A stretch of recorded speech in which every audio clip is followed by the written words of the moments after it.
മഹാകവി കുമാരനാശാൻ്റെ 101 ചരമവാർഷിക ദിനമായ ഇന്ന് നിങ്ങളുടെ കൂട്ടായ്മ നടത്തുന്ന ആശാൻ ദിനാചരണത്തിൽ ഞാനും പങ്കുചേരുകയാണ്. കലയും സാഹിത്യവും ഗ്രന്ഥശാലകളുമാണ് ഒരു സമൂഹത്തെ വെളിച്ചത്തിലേക്ക് നയിക്കുന്നതെന്ന് നമ്മെ പഠിപ്പിച്ച ശ്രീനാരായണ ഗുരു നേതൃത്വം നൽകിയ കേരള നവോത്ഥാനത്തിന് ചട്ടമ്പി സ്വാമികൾ, സഹോദരൻ അയ്യപ്പൻ, ബ്രഹ്മാനന്ദ സ്വാമി, അയ്യാ വൈകുണ്ഠർ, കെ പി കറുപ്പൻ, പൊയ്യേലപ്പച്ചൻ, അയ്യങ്കാളി, ആറാട്ടുപുഴ വേലായുധപ്പണിക്കർ, ശ്രീനാരായണ ഗുരുവിൻ്റെ പ്രിയ ശിഷ്യനായ മഹാകവി കുമാരനാശാൻ തുടങ്ങിയ ഒട്ടേറെ പരിഷ്കർത്താക്കളുടെ നവോത്ഥാന പോരാട്ടങ്ങൾക്ക് പ്രവേഗം കൂട്ടാൻ കലകൾക്ക് കഴിയുമെന്ന ചിന്തയിൽ നിന്നാണ് ആശാന്റെ മരണശേഷം അദ്ദേഹത്തിൻ്റെ ഖണ്ഡകാവ്യമായ ചണ്ഡാലഭിക്ഷയെ അവലംബിച്ച് ആദ്യത്തെ കഥാപ്രസംഗത്തിന് ജന്മം നൽകിയത്. ആ പോരാട്ടത്തിൽ അണിചേർന്ന കാതികർ ശ്രേഷ്ഠരിൽ പ്രമുഖനാണ് കുമാരനാശാന്റെ കാവ്യങ്ങളെ പാടിയും പറഞ്ഞും അഭിനയിച്ചും അന്നത്തെ ഒരു തലമുറയെ പഠിപ്പിച്ച സ്വതസിദ്ധമായ പുഞ്ചിരിയുടെ ഇന്നും മലയാളി മനസ്സുകളിൽ ജീവിക്കുന്ന യശശരീരനായ കെടാമംഗലം സദാനന്ദൻ എന്ന സവ്യസാചി. കേരള നവോത്ഥാന പ്രക്രിയ ഇനിയും പൂർത്തിയായിട്ടില്ല എന്ന തിരിച്ചറിവോടെ കുമാരനാശാനെ സ്മരിക്കുക വഴി ആശാൻ കൃതികളെ തൻ്റെ ഹൃദയത്തിൽ ചേർത്ത് പിടിച്ച കെടാമംഗലത്തെയും സ്മരിക്കുകയാണ് നമ്മൾ. എന്തുകൊണ്ടാണ് 100 വർഷങ്ങൾക്ക് മുമ്പ് മരണപ്പെട്ട കുമാരനാശാൻ എന്ന മഹാകവിയെ പുതിയ നൂറ്റാണ്ടിൽ ജീവിക്കുന്നത് നമ്മൾ ഓർക്കുന്നത്? കാലത്തിൻ്റെ കൈപിടിച്ച് തലമുറകളെ തൊട്ടുണർത്തി കുമാരനാശാന്റെ കവിതകൾ ഇന്നും സഞ്ചരിച്ചു കൊണ്ടിരിക്കുന്നു എന്നതാണ് ഈ ചോദ്യത്തിന് പലരും നൽകുന്ന ഉത്തരം.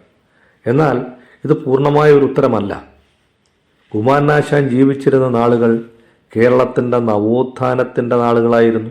ഒരു നൂറ്റാണ്ടിന് മുമ്പുള്ള കേരള സമൂഹത്തിൽ തീവ്ര മതചിന്തകളും ജാതി ചിന്തകളും തീർത്ത കൂരിരുട്ടിൽ ചണ്ഡാലഭിക്ഷുകി തുടങ്ങിയ തൻ്റെ ഖണ്ഡകാവ്യങ്ങളെ നെയ്ത്തിരി വിളക്കുകളായി ആശാൻ കൊളുത്തിവെച്ചു. അതുകൊണ്ടാണ് പുതിയ നൂറ്റാണ്ടും അദ്ദേഹത്തെ മരണമില്ലാത്ത കവിയെന്ന് വിശേഷിപ്പിക്കുന്നത്.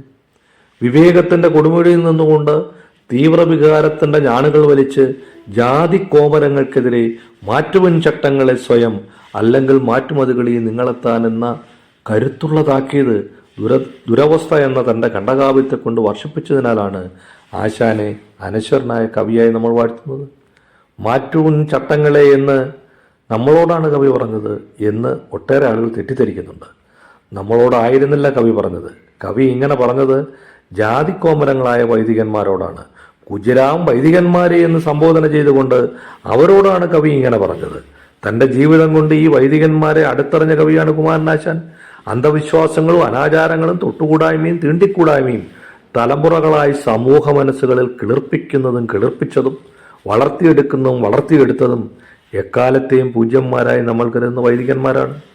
കുജരാം വൈദികന്മാരെ തുനിഞ്ഞവൻ യോജ്യമല്ലെങ്കിലും ഒന്നോതുന്നീൻ, രാജ്യത്തെ ഓർത്തും മതത്തെ ഓർത്തും പിന്നെ പ്രാജ്യരാ നിങ്ങളെ തന്നെ ഓർത്തും. കാലം വൈകിപ്പോയി, കേവലം ആചാരനൂലുകളെല്ലാം പഴകിപ്പോയി. കെട്ടിനിർത്താൻ കഴിയാതെ ദുർബലപ്പെട്ട ചരടിൽ ജനത നിൽക്ക. മാറ്റുവിൻ ചട്ടങ്ങളെ സ്വയം, അല്ലെങ്കിൽ മാറ്റുമതുകളി നിങ്ങളെത്താൻ. ഈ വരികൾ അനാചാരങ്ങളുടെ ആൾരൂപങ്ങളായ വൈദികന്മാർക്കെതിരെയാണ് കുമാരനാശാൻ വർഷിച്ചത്. ജാതികളും മതങ്ങളും വീണ്ടും മനുഷ്യരെ ക്രൂരമായ ശത്രുതയിലേക്ക് നയിക്കുന്ന ഈ വർത്തമാനകാലത്ത് 100 വർഷങ്ങൾക്ക് മുമ്പ് എഴുതിയ ഈ വരികൾക്ക് കൂടുതൽ പ്രസക്തിയേറുന്നു.